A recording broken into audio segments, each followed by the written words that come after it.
Welcome to War of the Lesbian Zombies. In the last scene of Invasion of the Lesbian Zombies, at the infamous Black Friday party, leaders of the military, Wall Street, and various industries swore allegiance to Brenda, queen of the lesbian zombies, and her sisterhood, all for the benefit of their LZ Foundation in Haiti and their mission to empower women around the globe.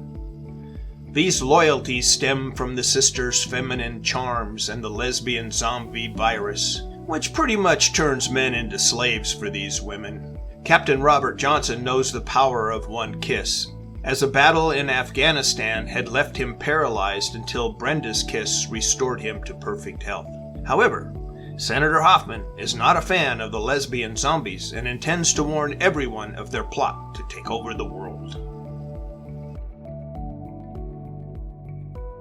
Brenda sat in the cafeteria at Memorial Hospital in New London with a fresh cup of coffee while waiting for Robert to come in and tell her that Maggie had delivered their baby. She hoped the news would be good, that mother and baby were healthy and doing fine. After adding cream to the coffee, she slowly stirred it and watched the black coffee turn into a delicious brown.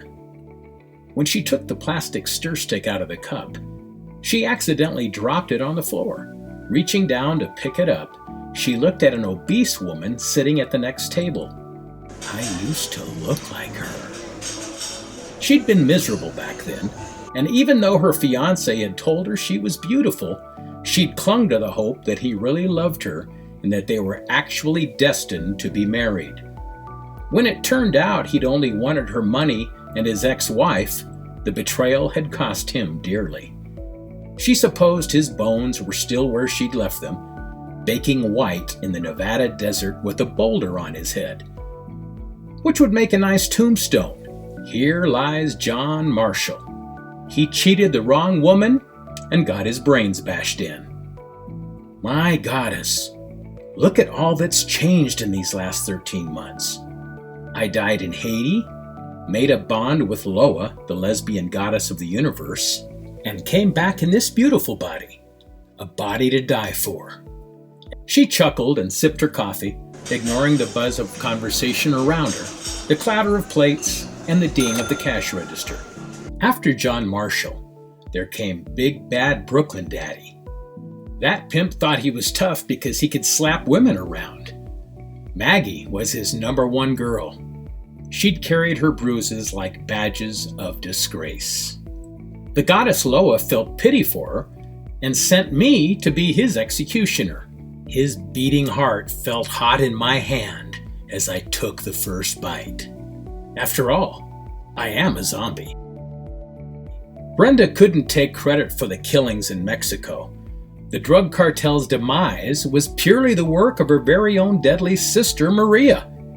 She was the Sisterhood's Mexican-born señorita, more beautiful than a twirling cantina dancer, clacking her castanets and stomping her feet. On the other hand, the demise of the entire Heinrich SS gang in Brooklyn was more of a sisterhood affair. Lastly, turning a violently abusive husband into mason jars of dog food was all Chloe's idea. The blue-eyed blonde beauty who wore her lesbianism like a beauty pageant sash. Girly Dog, their adopted Jack Russell Terrier, with the personality of a toy poodle and the ferocity of a Hungarian wolfhound, was very appreciative of the high-protein meals that gushed from an industrial-sized meat grinder in the garage. It would undoubtedly be employed in the future, as there were many deserving male candidates on the wrong side of the #MeToo movement. Brenda's musings were interrupted by a voice on the intercom. Miss Brenda Ayler, please go to room 327 on the maternity floor. Her heart lurched. Robert was supposed to meet her here in the cafeteria. She set down her coffee cup. Something must have gone horribly wrong. She rushed to the elevator, stepped inside, and pushed the number 3 button.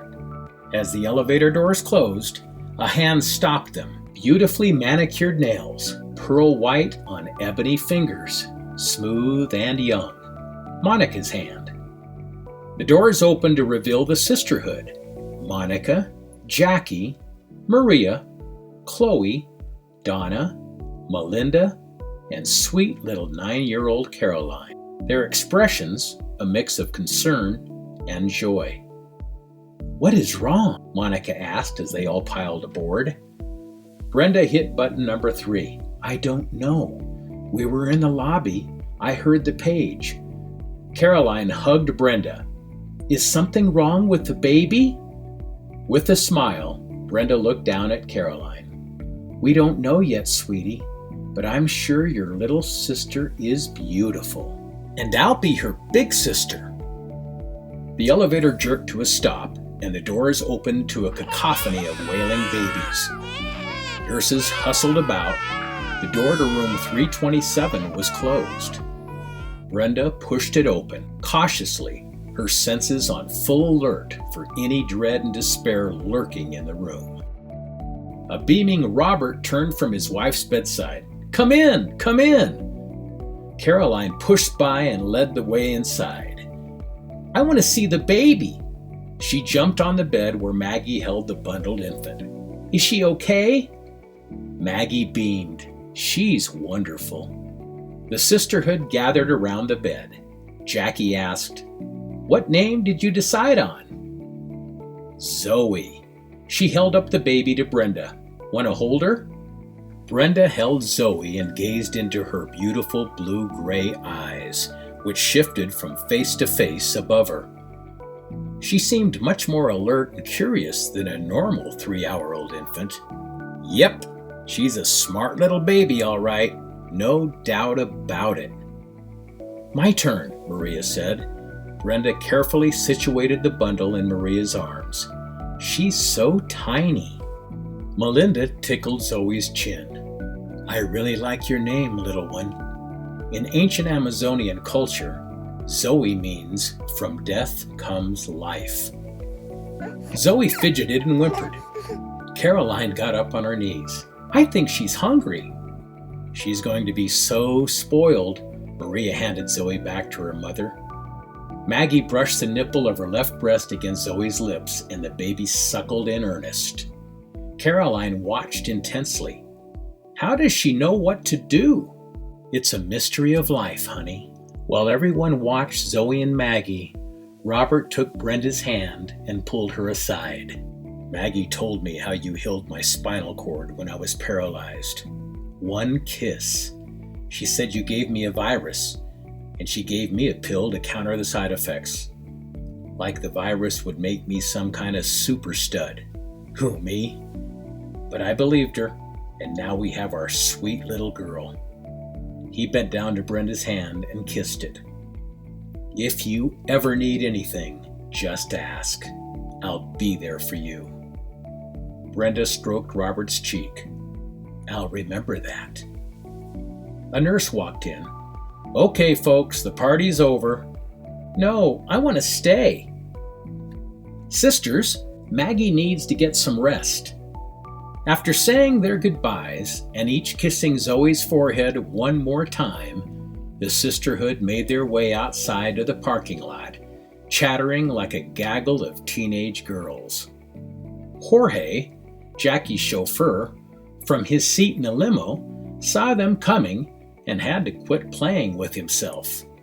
An oversexed side effect of the lesbian zombie virus he'd contracted during an orgy with the sisters at the pool. He got out of the limo and opened the rear door.